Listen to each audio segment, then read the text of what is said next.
Hai, Assalamualaikum. Siapa ya yang tengah online?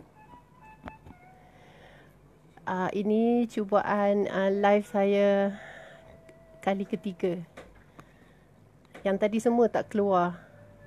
Saya tak nampak orang dan saya tak nampak saya sendiri.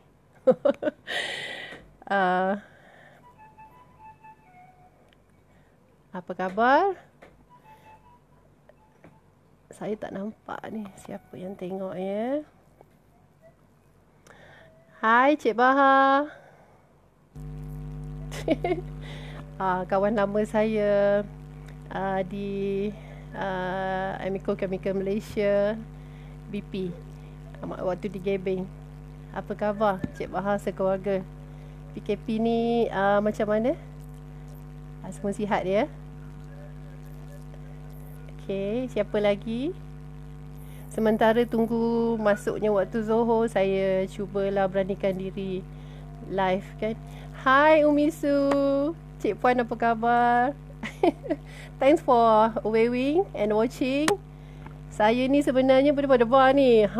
Kalau apa ni duduk dekat-dekat boleh dengar ni detak jantungku.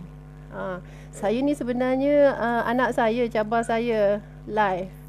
Dia kata bunda buatlah live. Saya kata nak live apanya? Saya kata kan most of my friends kenal saya, dah jumpa saya.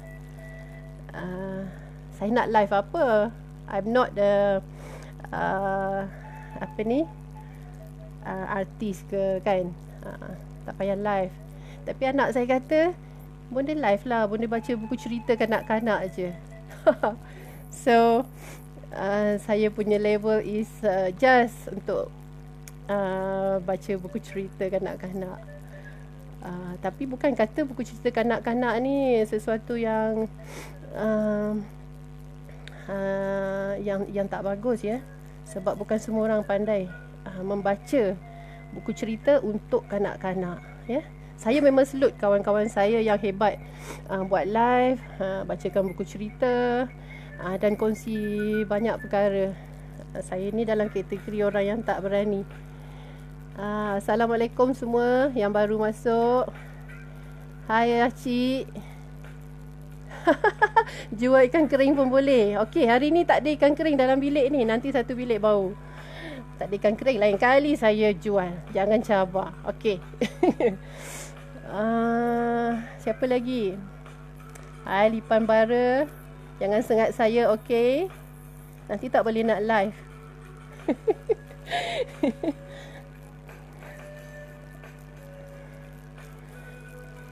Hai Mama Kasmawati. Datuk Idrus apa khabar? Okay, salam kat family ya. Tuan Syed masih di offshore ke? Hai Raja Sabiha, dah mandi ke belum? Tanya pula. Okey. Sorry.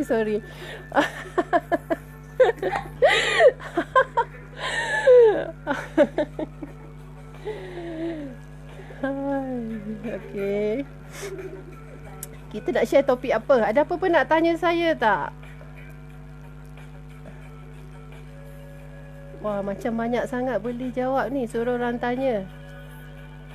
Sebenarnya kalau nak tanya tentang penulisan, dunia penulisan boleh kot. Kan? Bukan nak ajar tapi bolehlah kita share, kan? Wah, Mama dah siap masak ya. Mama memang hebat masak. Kan? Saya tadi buat mi goreng je, Mama. Mama Kasmawati. Saya buat mi goreng je. Sekarang belum ke dapur lagi. Hai Cik Puan Yan. Hai Abang Saleh.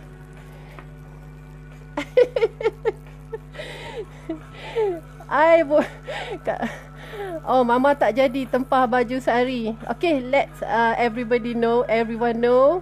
Tak payah tempah baju sari. Sebab raya puasa pun kita mungkin beraya di rumah. Jadi rasanya sari ni nak Deepavali tu lambat lagi. Hold dulu, okay? Saya besok sebenarnya ada 5 pasang 5 pasang baju akan dihantar ke kediaman saya. Dia mengecek juga, nak minta saya menjahit. Saya kata semua orang tak ada mood nak raya kan. Agaknya kuih raya pun tak ada. Tapi dia kata hari raya dia kena pakai baju raya. Jadi dia kecek-kecek saya, dia kata tolonglah buat. So sebab dia comel sangat cara dia pujuk saya pun okeylah, hantarlah. Okey. Tadi saya ada nampak satu soalan. Sekejap ya, nanti jatuh pula phone. Sekejap ya. Tuan Lipan Bara tanya saya, apa langkah pertama untuk menjadi seorang karyawan? Karyawan apa yang tuan maksudkan ni? Ya, kalau Indonesia, orang Indonesia kata karyawan tu adalah pekerja yang makan gaji di pejabat atau mereka yang ada majikan yang membayar gaji mereka. Tapi kalau kat Malaysia ni, karyawan ni boleh jadi orang yang terlibat dengan dalam bidang seni mungkin ya. Betulkan saya kalau saya salah atau kurang tepat. Sebenarnya langkah pertama untuk menjadi karyawan, ini pendapat peribadi saya lah, untuk menjadi karyawan dan apa pun saja bidang yang kita nak ceburi, kita mestilah kena ada kemahuan yang tinggi. Kita dah set dalam minda kita, jiwa kita, apa yang kita minat, apa hala tuju kita, dan kita mesti rancang apa yang kita nak buat tu dengan baik. Dan kita mesti bergerak ke arah tu. Dan sewaktu kita bergerak ke arah tu, kita mesti memandang ke kiri kanan kita. Maksud saya, sambil kita berjalan menuju ke arah depan, dalam apa-apa situasi kita kena tengok kiri kanan kita. Maknanya bila kita tengok kiri kanan tu, kita kena cedok, kita kena memerhatikan, kita kena mengamati kejadian-kejadian di kiri kanan kita, supaya kita boleh jadikan dia sebagai sesuatu yang boleh jadi memberi manfaat untuk kita meneruskan perjalanan kita, atau kita jadikan dia sempadan kalau sebenarnya dia sesuatu yang tak baik ya. Okey, nanti boleh tanya lagi. Saya bukan hebat sangat, tapi soalan tu saya kurang faham ya. Hai Ani, kawan sekolah saya yang lama saya tak jumpa. Dia masih comel macam zaman dia sekolah masa umur 15 tahun dulu. Hai Ustazah. Jauh dia ya, di Sabah. Saya tak sampai Sabah lagi. Tapi mimpi dah sampai sana.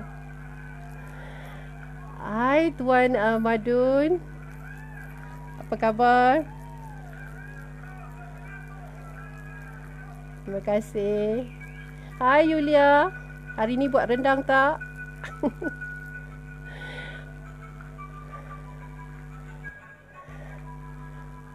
Okey, nanti saya tengok ada mesej lagi tak.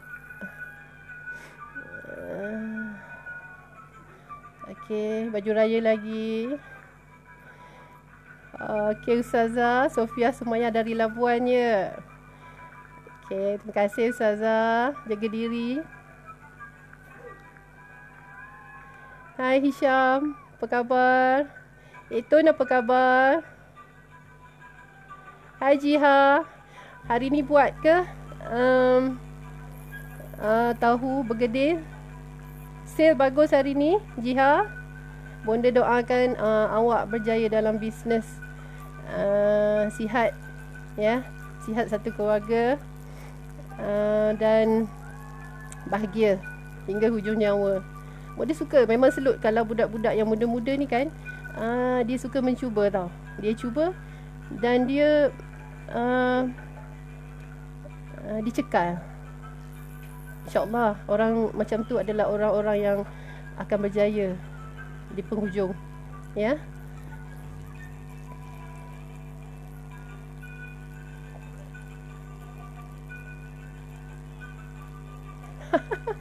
Abang Saleh, saya tak boleh jadi DJ, Abang Saleh. Klasik FM ya. Saya tak boleh jadi DJ. Ni kebetulan memang dah ada dalam rumah ni sebelum PKP dah ada. Dia sebenarnya untuk kerja ghostwriter. Sebab saya kan pergi interview saya punya klien. Saya interview. Kemudian bila kita balik, kita kena transcribe. Kita kena transcribe audio tu sebelum kita boleh menulis, ya. Yang kita catat tu sikit saja, tapi kita kena olah balik perbualan kita punya temu duga tu, temu ramah tu. Tengok cakap pun dah sasul. Jadi saya perlukan headphone, earphone, selain dari cellphone lah, ya. Macam ni kita tak dengar bising di luar, kan? Okay. Hai Muhammad Hasrul, apa khabar? Hai kawan lama. Husband and wife look so lovely. Siapa dia ya? Sekejap.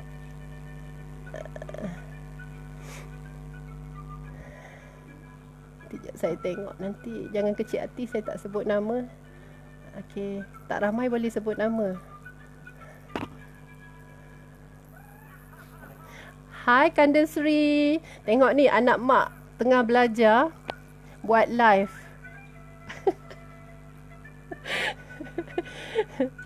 Kanda Sri sihat ke? Ya. Tengah belajar buat live ni.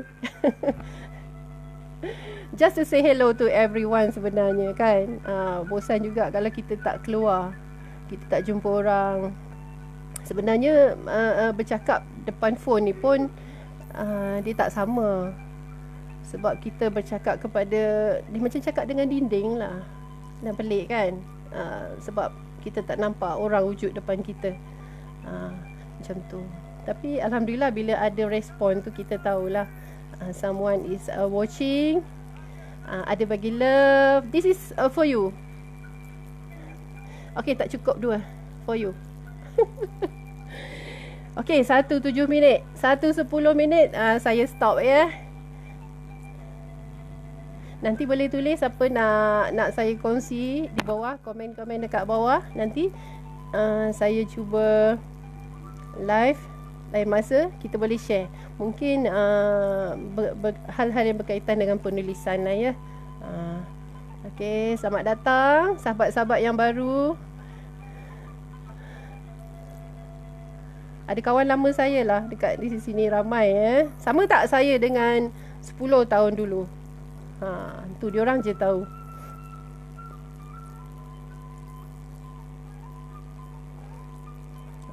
Okey. Ada cara ya. Ada soalan lagi, bagaimana cara nak menggalakkan anak-anak yang masih bersekolah rendah untuk menulis? Bagaimana pengalaman akak mula menulis? Okey, ni daripada adinda saya ni, Lipan Bara ni. Ustaz ya.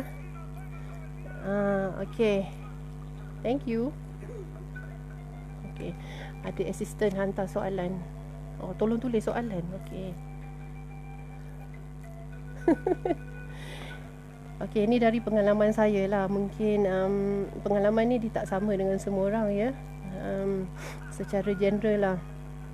Bagaimana cara nak menggalakkan anak-anak yang masih bersekolah rendah untuk menulis? Saya rasa soalan ni adalah yang bermaksud agaknya yang bukan sekadar menulis yang biasa saya rasa kan. Fokus menulis atau kita nak menggalakkan anak-anak tu apa ya? Yalah, mungkin menjadi seorang penulis lah, ya. Bukan sekadar nak buat homework atau tulis ABC. Hai Bibi. Yang saya perasan sempat saya hi lah ya, yang saya tak perasan tu saya hi kemudian, ya. Okey, saya lah cara saya macam ni ya, Adinda Ustaz. Saya sebenarnya bermula dari diri saya sendiri. Saya asalnya seorang budak yang suka mencatat. Saya suka menulis, saya suka tanya, saya suka membaca. Jadi anak-anak saya, sejak mereka kecil, saya suruh mereka tulis diary, tulis buku autograf. Kalau zaman kita sekolah dulu kan, bila kita habis penggal persekolahan, kita akan edarkan buku kan, kita namakan dia buku autograf, betul tak? Buku autograf. Jadi saya belikan anak saya buku, lebih kurang apa-apa buku yang dia suka lah, buku untuk dia mencatat. Jadi saya minta dia buat diary harian. Jadi bermula dari saat dia pandai mengatur aksara ABC itu, menjadikan dia perkataan-perkataan, tulis yang pendek-pendek. Contohnya dia tulis hari ini saya makan mi goreng yang kakak masak. Tulis pendek-pendek, tak apa. Nanti saya pula sebagai seorang ibu, saya akan semak dan saya akan tanda macam cikgu sekolah tanda homework anak-anak kita, ya. Saya akan bagi bintang, saya akan bagi bulan. Kadang-kadang saya lukis jugalah gambar planet lain. I'm like that. Saya suka macam tu. Saya tak tahu orang lain. Saya suka buat benda kecil-kecil tu kan. Jadi dari sekolah rendah kita kena buat macam tu lah. Kena ajar dia supaya dia menulis sesuatu. Kadang-kadang dia tulis, hari ini saya jatuh basikal sebab saya main dekat sangat dengan tepi longkang, saya dah termasuk dalam longkang. It's okay, tulis je, ya. Ataupun tulis je, hari ini saya kena marah dekat ayah marah saya. Dan kita kena semak lah, kita kena semak, kena baca. Dan masa tu sebenarnya kita boleh didik anak kita. Saya nampak satu entiti di belakang. Okey. Kalau anak kita menulis sesuatu yang berbentuk kelukaan hati dia, ini masa kita untuk panggil dia dan kita beritahu dia kenapa kita marah dia. Kita beritahu lagi sekali kan. It's okay, tahu. Kemudian saya pula mula menulis, itulah mulanya pengalaman saya. Saya suka menulis.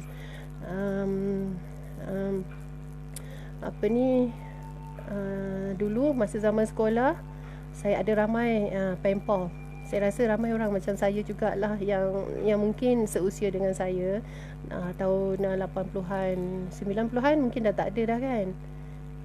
Siapa yang banyak sangat bagi love ni? Macam mana saya nak ambil ni banyak-banyak ni? Nanti saya buat dalam beg. Okey. Okey, balik semula pada tadi, kepada yang kita bincang tadi. Kita ada pen pal. Zaman dulu kan kita tak ada, kita ada public phone. Ada kat balai raya, ada kat balai polis, ada kat klinik, ada telefon kan. Tempat lain tak ada. Itu sebelum wujudnya telefon yang berdiri dekat ujung-ujung kampung tu, ya.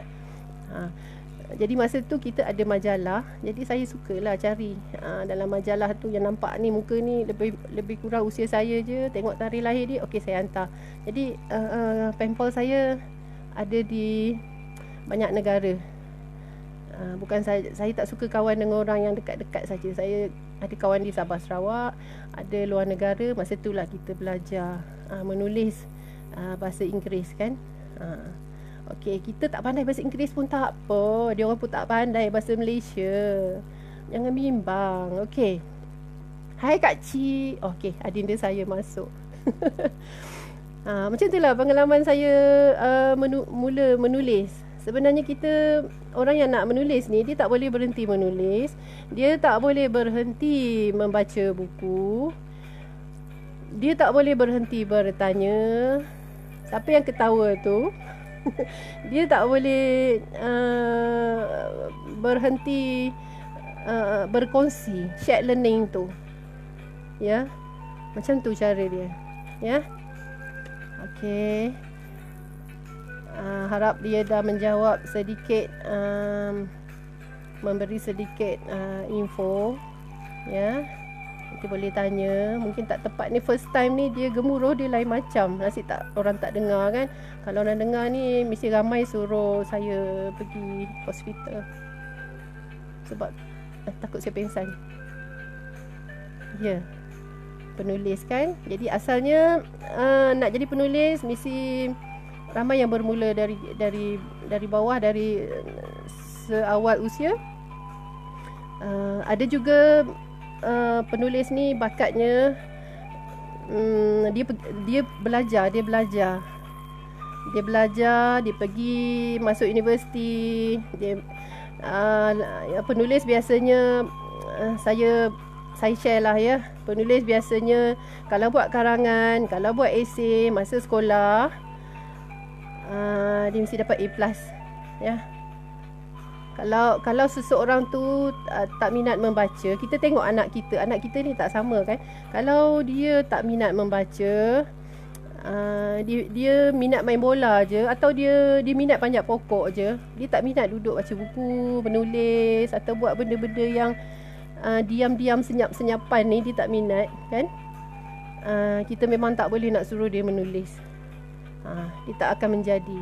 Ada orang menulis kerana dia pergi belajar, ada orang menjadi seorang penulis kerana itu adalah gifted talent yang Allah dah bagi ya.